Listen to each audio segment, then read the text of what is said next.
Derek had always loved Candace as his own. From the moment he married Lily, Candace's mother, he took on the role of a father with pride and commitment. Candace was just a toddler then, but the bond between them grew strong and unbreakable over the years. Derek never saw her as anything but his daughter, and to anyone who knew them, it was impossible to tell that he wasn't her biological father. But hey, before we dive into the story, do yourself a favor and pause the video right now. Go hit that like button, and let's see if we can make this video reach 1,000 likes. And if you haven't done so already, please subscribe to your favorite story channel. Also, make sure to ring the notification bell so you never miss out on the latest and weirdest stories. Trust us, you won't want to miss what's coming your way. So, sit back, relax, and prepare to be amazed as we take you on an unforgettable ride. Don't forget to engage with us in the comments below. We love hearing from you. Without further ado, let's dive right in. Candace's real father, Justin, had abandoned Lily when she was pregnant, leaving her to navigate the challenges of single motherhood alone. But when Derek came into their lives, everything changed. He provided the love and stability that Candace needed, and together, they formed a happy family. However, recently something had been troubling Derek. Every morning when he dropped Candace off at the bus stop, she seemed increasingly reluctant to board the bus. What had once been a cheerful routine was now marked by her teary eyes and hesitation. Derek couldn't shake the feeling that something was wrong. One morning, as Derek knelt beside her at the bus stop, he asked gently, "Honey, are you okay? You seem upset.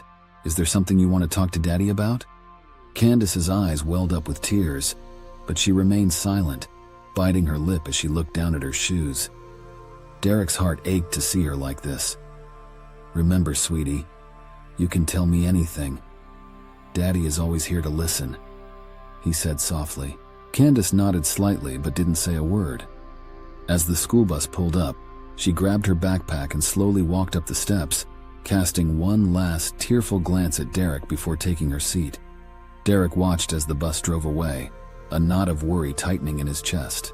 When Derek mentioned Candace's behavior to Lily that evening, she tried to reassure him. "She's probably just wanting more attention from you, Derek. You know how much she loves you. Sometimes kids do these things to get closer to their parents," Lily said, brushing off his concerns. Derek wanted to believe Lily was right, but something about the situation didn't sit well with him.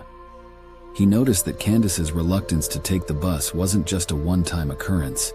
It became a daily ritual of tears and hesitation, and Derek felt powerless as he watched his daughter struggle. One particularly hectic morning, Derek found himself running late for an important meeting.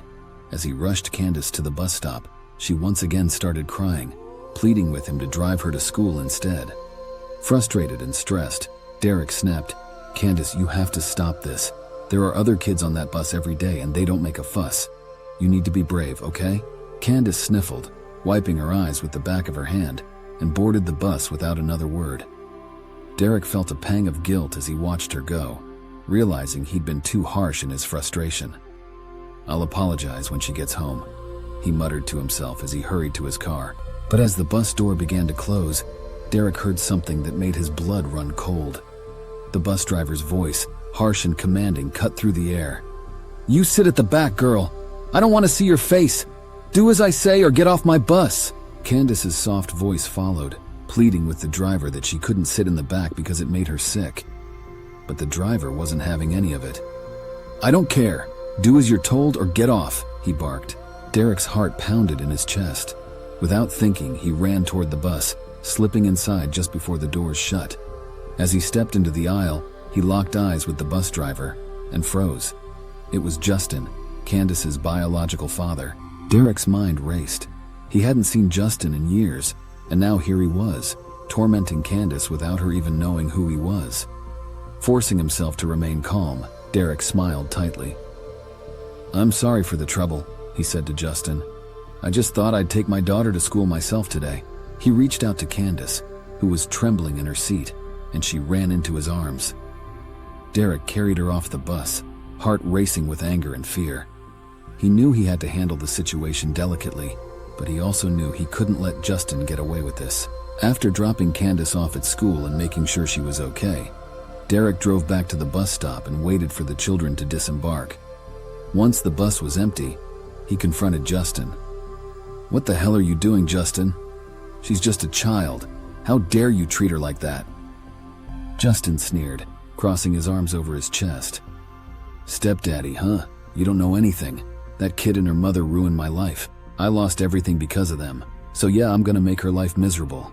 She deserves it." Derek's fists clenched at his sides. "You're impossible, Justin. How could you blame a child for your failures? You're disgusting." Without another word, Derek turned on his heel and marched to the school's administration office. He knew that reporting Justin was the only way to protect Candace. He showed the principal the recording he had taken of Justin's outburst and explained who he was. The principal was horrified. "I'm so sorry, Mr. Miles. This behavior is unacceptable. We'll take immediate action," she assured him. Within hours, Justin was fired from his job as the bus driver. Derek felt a sense of relief knowing that Candace would no longer have to face the man who had abandoned her and her mother. But the anger still simmered within him, knowing how close Candace had come to being tormented by someone who should have cared for her. That evening, Derek sat down with Candace and Lily to explain what had happened. Lily was stunned, tears in her eyes as she realized she had dismissed Candace's behavior as childish. "I'm so sorry, sweetie," she whispered, hugging her daughter tightly. "We should have listened to you." Candace looked up at Derek, her big eyes filled with gratitude. "Thank you, Daddy. I was scared, but I didn't know how to tell you." Derek hugged her back, his heart aching for all the fear she had endured. "I'm always here for you, Candace. You don't have to be scared anymore. I'll protect you no matter what."